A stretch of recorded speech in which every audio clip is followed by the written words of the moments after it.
Self-affiliation is when you self-select into a particular group. There was no mandate culturally or from family or tradition that you should be a part of this particular group, but you choose to be a part of this particular group anyway.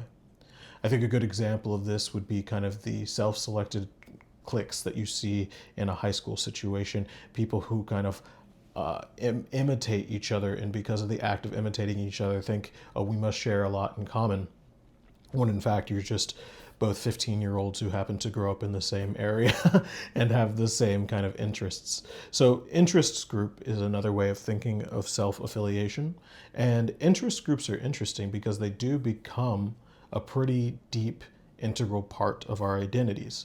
Our interest groups are kind of these self-selected communities that we feel the most pride about, that we feel the most kind of genuinely in line with, because we would be doing these things in isolation even if these other people didn't exist. So finding a community of them is really great. I think that this relates specifically to the first point that we just said about the books here, which is the NOI and Malcolm X affiliation to the NOI.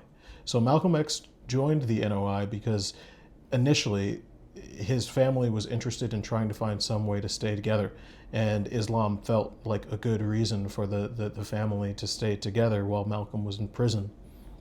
And as he bought into Muhammad's methods and methodologies, he quickly became one of the foremost ministers in the NOI, and his whole life began to revolve around the NOI, all the way through the meeting of his wife Betty Shabazz. But I think even specifically how he thought of himself was someone who was saved by Elijah Muhammad, someone who, when he was writing his book with Haley, he would go so far as to say that Elijah Muhammad saved him, right?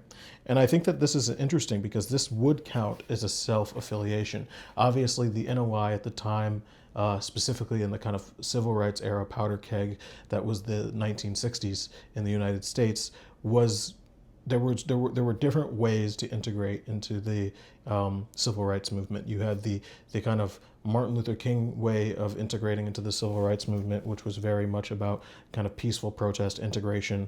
And then you had the kind of NOI Garvey way of thinking, which was black separation. We need to get out of this country, which actually led them to work, as I said before, with the KKK and the American Nazi organization in certain times, because they both kind of shared that self-affiliation goal in a weird way, where they wanted to create separate groups of people.